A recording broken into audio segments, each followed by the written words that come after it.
Auzubillahiminashaitanirrajim. Bismillahirrahmanirrahim. Assalatu wassalamu ala Muhammadin wa alihi tayyibin at-tahirin. Rabbi shrah li sadri wa yassir li amri wahlul 'uqdatam min lisani yafqahu qawli. Rabbi zidni ilma. So, assalamu alaikum everyone. This is a surprise Facebook live session. I had actually prepared it to do it somewhere in person, and because of the weather that didn't happen. So here it is. Today, inshallah, we're going to be talking about 5 things to consider before you say yes. And what are we talking about? Youth today have many different challenges in terms of settling down, making, starting their new families and finding the right spouse. So the 3 main challenges that when I speak to youth, they have is, the first is the challenge of actually finding a partner. Many of our youth, they're ready to settle down, and for whatever reason, they are having a challenge to meet the right person. And this again is a huge subject which we can't really go into today. The second challenge is obviously when you meet somebody to make the decision with your head and your heart. So to find the right person, and what that means, is what we're going to be talking about. And lastly, the challenge is of making the relationship last. As we know, marriage today is much more fragile than it used to be in the past, and that is no exception among the Muslim families. A lot of us are finding it extremely difficult to make our relationships last, and part of that might be that when we are doing the matchmaking process, and when we're trying to assess whether the person is the right person to settle down with, the more effort we put into that, the easier it is obviously it doesn't mean that even if you find the perfect match, marriage is still a lot of hard work. But obviously, the more, and we'll talk about, what compatibility means and all of that. So today we will basically focus on making the right decision. So why is this such a challenge these days? For many reasons. First of all, we know that society is much more diverse than it ever was. Those of us living in North America especially, we have come from all over the place. When we were settling down, when my generation was meeting people, we all had a shared value system. We were all, we grew up in the same community, we grew up in the same society, and so things were, easier from that end. Now we are coming from many different cultures, so even though we may be from the same denomination, we may be practicing the same way, but it is still, the diversity of cultures does make it a little bit more challenging. Also, Muslims today tend to be much more polarized in religious practice. We know that. Many, like even a couple of decades ago, people were much more similar. And now the challenge is that either you tend to be extremely practicing or not at all. It is difficult to find people who are, and I don't like the word moderate, so I won't say that. But again, and people tend to be much more in camps. And this is a problem whether you are very practicing, medium, or not practicing at all. So another thing was that when my generation was growing up, we all had very established social norms. You went to school, and after that you found somebody and settled down. These days, obviously, there is much more subjective values. People are waiting longer. They are waiting to settle down, to get their first career in order. And again, there are pros and cons to both these things. People are very much more mobile, so they obviously travel for work. They may be settling down in different places. They may have gone away to university. And why this is a problem is, again, because the people that the youth may meet is what we call incubator relationships. What does that mean? So incubator relationship means that you are only seeing that person in one setting. So for example, if you are in university and both of you are away from home, you really don't know what the background of that person is. You're only seeing them in a very select kind of way, and this can be a challenge.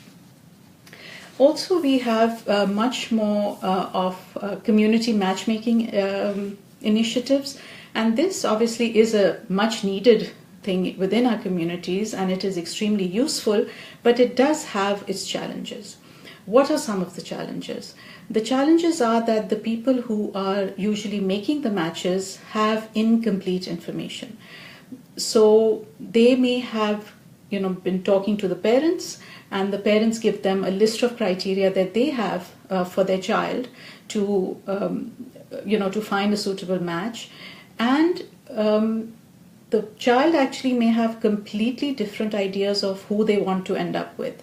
So again, if there are any people who are community matchmakers listening to this is extremely important. Why? Always speak to the child in private, because it doesn't serve anybody if two people are making different, if they're giving you different information. And unfortunately, in my field, we come across people who say that they were forced into the marriage, or even if they were not forced, they were strongly influenced by the parents in order to settle down with someone, and it wasn't their choice. So, and what I mean by incomplete information is also that people who are making the matches are only going by a piece of paper usually. They are going by what the person tells them. So again, this is not a bad thing for the first round, but also the more domains you see a person in, it will give you a much better, much more complete view of that person. What do I mean by different domains? So a person, how they are with friends, how they are with their family, how they are at work, how they are in the community, how they might be in the mosque setting. These are all different areas of a person's life. And if you've only seen them in one area, it is quite likely that you will only see a very incomplete picture of the person. So given these factors, it is obviously more challenging these days to find suitable spouses. So what are we to do? A lot of things that come out from the field are these books of questions. It's always interesting to me when you read something which says 25, or I've seen 50 or 100 questions to ask ask a potential person before making the decision. And personally, it's not a bad idea to look at the questions, but honestly, I'm not sure how helpful they are. First of all, the questions run from a gamut from, do you have pets? I actually saw this. Do you have pets? To, what kind of job do you want, or where are you working? To what are your interests? Do you like to ski, for example? And, what your faith is. Now, obviously, if you have a list of 300 questions, it's extremely difficult to see what is more valuable or what you should prioritize, because it's very highly unlikely that you will meet somebody who even meets 150 of those questions of 300.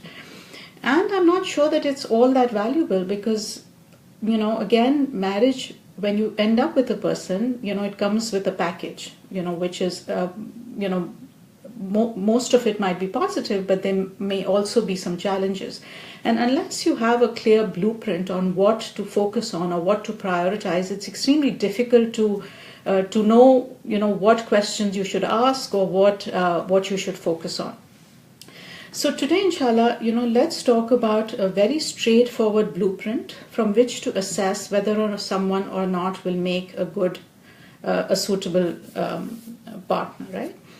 And, again, to caution you that even if, you know all of these things about a person in one domain of their lives, it is, I would recommend that you do some homework to find out how they are in other domains of their life, right? Some other cautions.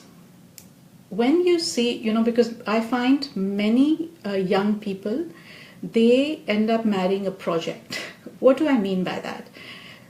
when you're speaking to people wanting, and they may have significant reservations about ending up with someone, but they have the strong belief that the person will change, or that they will be able to cure them.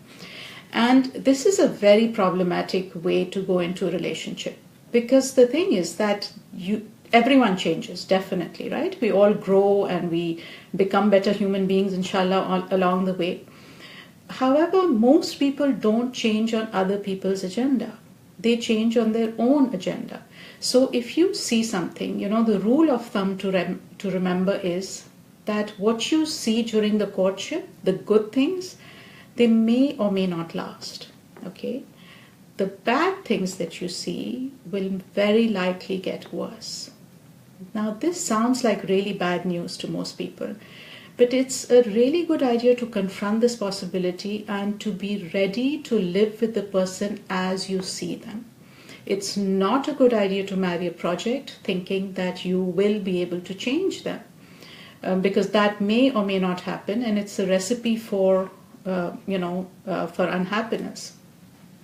Also, most relationship experts agree that a 90-day is kind of a probationary period, in the sense that it takes about that long, about 3 months, for a person, for you to be able to see them in different areas of their life, for you to, for them, quote unquote, to show their true colors. And the true colors may be in a good sense. I don't mean that in a negative way at all. So, how do they manage stress? What happens when things begin to go wrong? So these are the kinds of things that really tell what a person is like. So what are the 5 areas that you need to get to know? And by the way, all of this is based on research, but it is also very much in line with Islamic principles. It's very close to what ahadith tell us, what we should be looking for in a spouse. So the 5 areas are what? We're going to, the acronym for them is FACES, which is what? F for family background. A is attitudes and actions of conscience. 3 is compatibility potential. And that's C. And the E in FACES is examples of other relationships. And the S is skills for communication and relationship building. Okay, so it's FACES, FACES. Again, this is a good way to assess somebody, to actually begin to know what a person is going to be like in a relationship. So let's talk about the F first, which is the family background. Now, first let's talk about why a lot of young people think that it is not that important anymore. Because again, sometimes they meet the person in a school setting or in a university setting, and they might think that, they know enough about the person. Because people are living away from their families, you think the family has really if the person is living in North America and their family may be from another part of the world, you think how, it's not really a big force in the life, and therefore you don't need to really attend to it. However, we know that we learn a lot of things from our families. What are some of the things we learn? We definitely learn the way to handle our emotions and to give and receive love. That is the first thing that we learn as we are children. We learn how to handle and share power. So who made the decisions in our home? What were the expectations? These are unconscious learning. So, and because they're unconscious, they're that much more difficult to change. The way you learned your family roles. So who does what in the home? This is something, again, that you pick up as children. Now, again, the idea is not to find somebody from a perfect family. That's highly unrealistic, right? It is to, first of all, alert us to potential issues and to begin working on them proactively.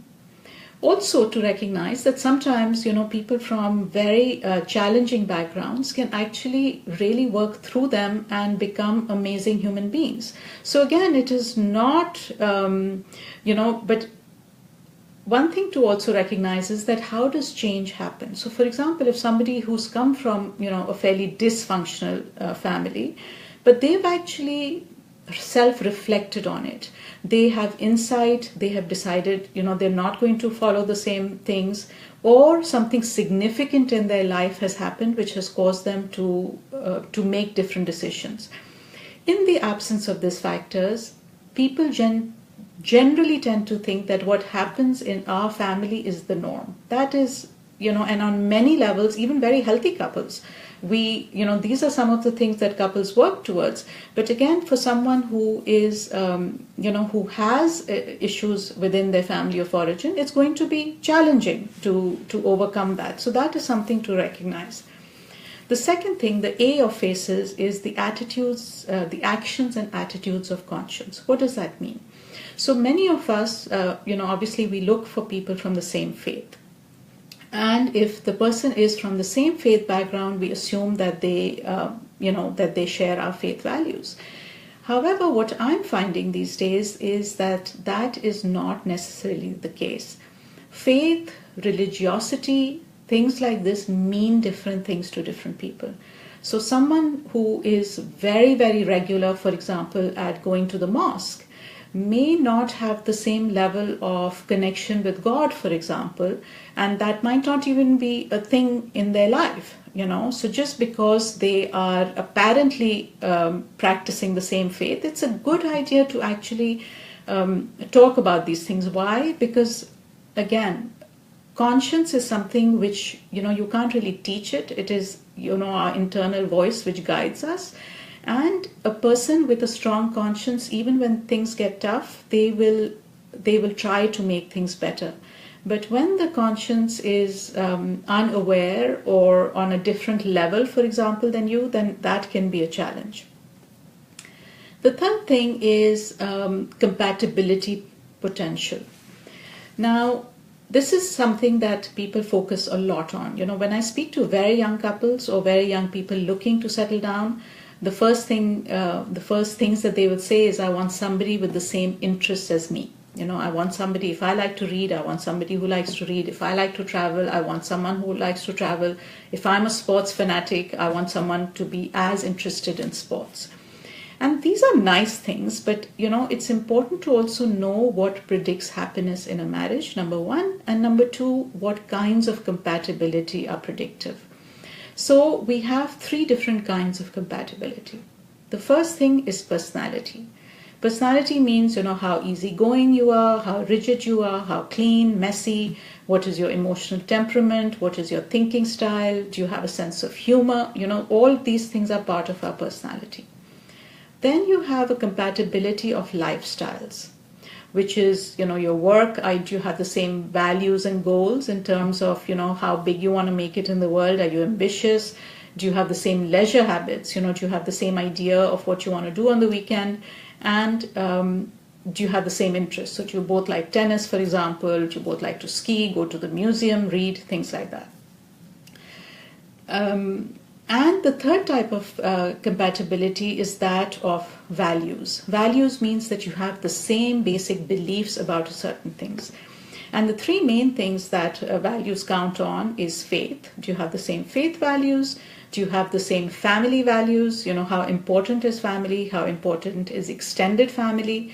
And what experts say is that finances play a major role in values as well, because a lot of people have a challenge in this area. Okay, so again, as young people, we tend to go for the lifestyle and for the personality. That's what we focus on.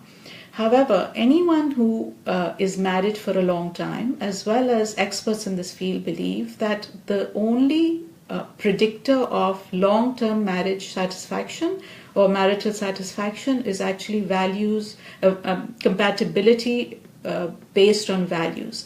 And the reason is that interests change. Think about, for people who are married over a long time, we know that as we grow, things that were really important to us in the beginning may not be that important anymore. Also, couples who are happy over the long term, they tend to become more similar. That's the second point, right? So and also it is a good idea to actually open your mind and to see, if you have somebody who has very different interests, that's a really good way to grow. So, for example, a sports fanatic, gets married to somebody who loves museums. Now, these would tend to be opposite things. But this is the way that two people can actually blend together and, explore worlds which they wouldn't have if they had met somebody from the same exact interests. So finding people with different interests is actually not a bad thing at all. And over the long term, it does not predict marriage satisfaction. So that's something to, it's good information to know that things, and often couples, and especially people who are not very practicing, who've come from one faith background, but they may not be very quote unquote religious at the start, they tend to believe that, these things are not that important. They tend to overlook them. And what happens is, as time goes on, and I've seen this with many different couples, that as time goes on, when things get tough, all of us face challenges in life. So if you encounter roadblocks, if you have obstacles in your life, you're dealing with sickness or death of a family member, all of these things, that's when the values become really important. And that's when faith, which was not that important, tends to become really important. When people have kids, they think, oh, you know what, this didn't really matter to me that much. But, once you have kids, you want to do right by them. And that's when these things become really important. So it is a good idea to consider that, right from the beginning, and also to know that one of the predictors of long-lasting marriages is people from the same faith background. In other words, when you are marrying outside the faith, it is, and it may be any faith, I'm not saying only Muslim or whatever, this is just, research, and it's not usually done by Muslims, it's from the general mainstream community, is that marrying outside the faith is actually a risk factor for making the marriage last.